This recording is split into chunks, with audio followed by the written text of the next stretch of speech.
guess my biggest motivation to take my lucid dreaming to the next level and my astral adventures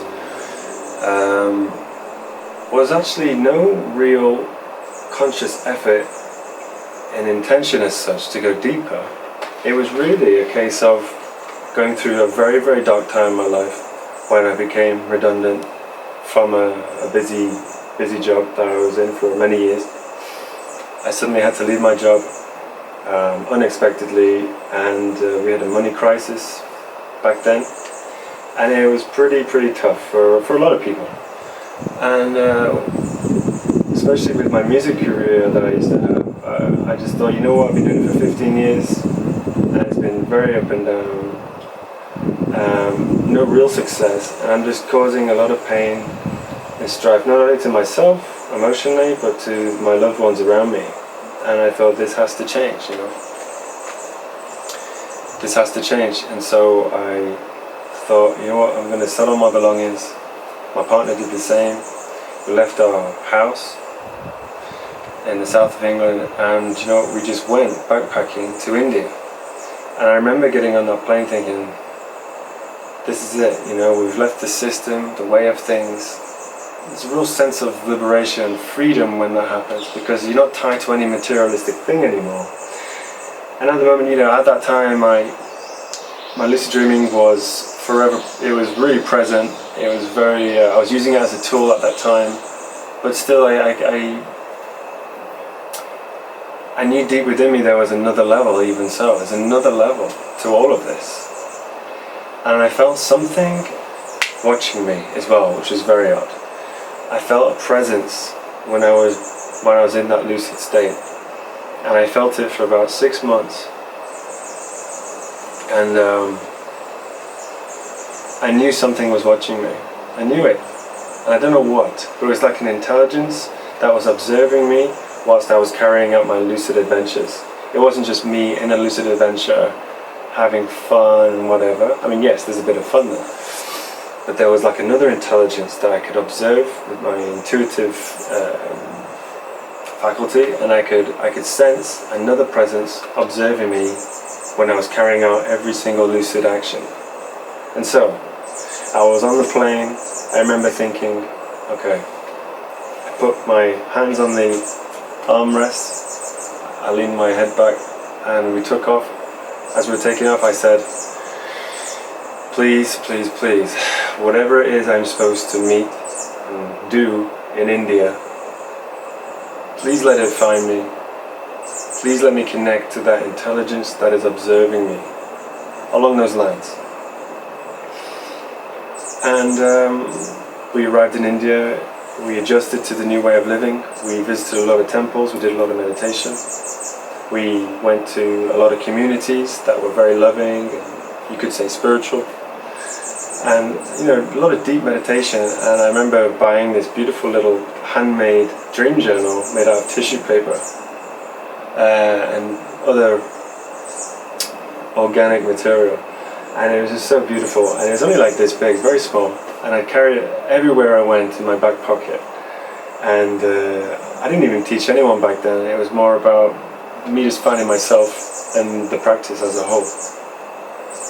And quite literally, I would just religiously write down every single dream that would end, mostly lucid and mostly astral. And I would set my intention every night. When I dream, I will know I'm dreaming. When I dream, I will know I'm dreaming. When I dream, I will know I'm dreaming. And I did this as a mantra every single night before sleep, to the point where I'd just be so tired of saying it after, say, half an hour, 45 minutes. And I just drift off with that beautiful mantra simmering in the back of my mind. And this is what pulled me through. Until one day I started looking through my dream journal, as you do in the daytime. I got it out of my back pocket, I was looking through it, and I could see throughout different entries, pretty close together as well, like 2 or 3 apart, there'll be this one character that would always appear, and it was an old man. It was an old man. And he would always be observing me from afar. And he always kind of had a scraggy look about him. He had a longish white scraggy head to the shoulders, usually with a hat as well, like a cowboy hat type of thing, but not really a cowboy hat. very tall, gangly like me.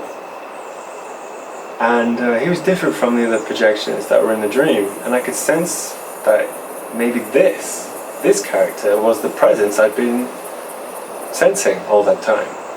Was this the character? Or was this the intelligence that was observing me every time I was taking out a lucid action? And so I was studying these entries in my dream journal, and I could see old man. I titled it Old Man with Piano, Old Man and Castle, or something like this. It was very interesting.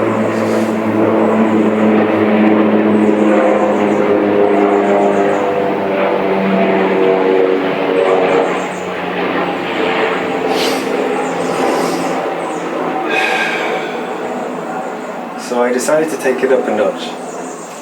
One night I decided to set my intention a little bit different this time. I said, when I dream, I'll know I'm dreaming. And I now summon my spirit guide. And I don't know why I came up with the terminology spirit guide. I never researched anything to do with spirit guides before. I never took an interest in angels. I'm not really religious. I believe there's an intelligence, yeah. But I don't like to call myself anything or follow any particular practice in that sense. And so I set my intention to meet my spirit guide. And so I appeared in the lucid state in this beautiful, almost like a medieval town with cobble roads, very, very crisp detail and vividry. And I remember, and all of a sudden, my dream memory kicked in with the intention of, oh yeah, I've got to summon my spirit guide for the first time. So I instantly shouted out, spirit guide, spirit guide. I shouted it out into the dreamscape. I ran down the street, shouted it again, spirit guide, spirit guide. And then I looked across the street and I could see a man on a bicycle. A man who I felt, okay, there's something there, but I didn't really feel much from this character. He came out of the junction and he went past me. And then I shouted again, thinking, okay, that didn't really work. It must have been a subconscious projection instead. So I shouted again, spirit guide, spirit guide. Then all of a sudden, this old scraggy man with the exact description, with the scraggy white hair, he went zooming straight past me on his bicycle, almost knocking me to the floor, onto the dream floor, really fast. And he rang his bell as he went past, like ding, ding, ding, ding, as to say, haha, here I am. And I just see the back of him zoom past me. So basically I shouted, I said, hey you, wait, stop. And all of a sudden he just stopped his bike. And then he turns around, looks back at me, and I say, come back. And then he comes back, he gets off his bike. We go over to the side of the street where there's a bench. We sit down, and for the next 15 or so dream minutes, we talk about how he is my spirit guide. He's known me my whole life. He is the most loving thing I've ever felt intuitively in the dream state. And before that time, I never had these emotions to any dream character. I really, really felt a sense of, wow, I found you. I finally found you, whoever you are. And I felt like you've been watching me my whole life too. And without passing any words, you just know that there is this intelligence that's always had your back from day one, no matter what. Throughout all your flaws, throughout all your insecurities, throughout all your judgments to others, this other intelligence will never judge you. And he was smiling at me, and I focused in on his eyes, very, very old, ancient eyes, and I could see the wrinkles and the contours of his dry, wrinkly skin. And I'd zoom into his eyes because I really wanted to see who it really was. And all I saw was this, it was just infinite, you know. It's really hard to put into physical words what I'm trying to say here. All I can say is that I got lost in his eyes. And it's choking me up talking about this, so please forgive me for that. It's just very, very emotional. It brings back memories. And this is going back 4 years ago. And but the emotion and the feeling will always remain. These things you just feel in your dreaming practice. When these moments happen, you feel, wow, I've just broke the boundaries of time and space. Right there, boom. I've just found the secret to all that is. And it was just the most exhilarating moment in my life I could ever experience. And we even spoke at that moment, we even talked about a previous dream where the meeting wasn't that successful. I'm not going to get into too much detail, but I didn't have much awareness in the dream state. On the previous dream, I tried to talk to this old man, but he couldn't really talk to me, and the communication was lost. It's like a radio signal. It was really hard to tune in. And we even referred to a previous dream. So even that alone is a really fascinating concept, when you can be lucidly in a dream experience and relate to a previous lucid dream to a character, and you're both sharing the same memory, talking about a previous time. It's just like when you speak to your friend at the shopping centre or whatever, and you're like, hey, do you remember last week we had a party? He goes, yeah, I remember that. It's a memory that you both shared, and it's just an incredible, fascinating thing that happens when that happens. And he said, yeah, it was a shambles. He has a Cockney accent. He goes, yeah, it was a shambles. And I woke up thinking, shambles? I never say shambles. I've never ever said the word shambles. How can this character come up with this whole new word? So it's not just the word shambles, it was the feeling, the intuitive knowing of, wow, I know this character. He's so much more than the other projections that I questioned all those times. Because before that time I was doing a lot of investigation work. For some reason, when I was in India, I decided to do a lot of investigation work with dream characters specifically, and I would literally just question all these different characters, every single one, and say, who are you, what do you represent, where do you come from, who are you to me, why are you here, all these different questions. And sometimes they'd have a glazed look, like a robotic stare, and they'd look straight through me, not much going on. And other times there were these other spirits that were very clued in, very witty. You could see in their eyes they knew exactly what you were talking about. They give you surprise feedback comments which you didn't think that would be there. Because in the lucid state you think, okay, I've got this, I know exactly how to. There's almost like an ego there that you feel that you're one up from these characters at the start. But in essence there's always these, it's like 30% of the characters, I call them spirits, that are just like normal souls like you and I, like normal people, and they give you so much wit and so much intelligence back that you think, wow, this is how we communicate with extraterrestrials and other beings from another planet.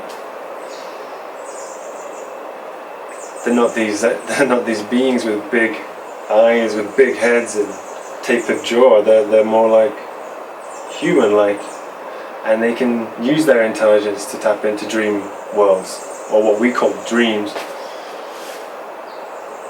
And it's fascinating when you know that you can cross-communicate with other beings like this. It's a real breakthrough. So basically, that's what motivated me to then come to a realization, and what wrote my first book, and I labeled it Spirit-Guided Lucid Dreaming. I thought it was a whole new type of lucid dreaming altogether, because it was like it stood out from what I had experienced before as regular lucid dreaming, flying, even asking subconscious manifestations what they represent. Even that is one level. That's like a surface level. This next level is spirit communication, but within the dream state. Cross communication. And from that point on, me and my spirit guide, who now calls himself Cliftoft, I got that name as a label so I could beckon him directly.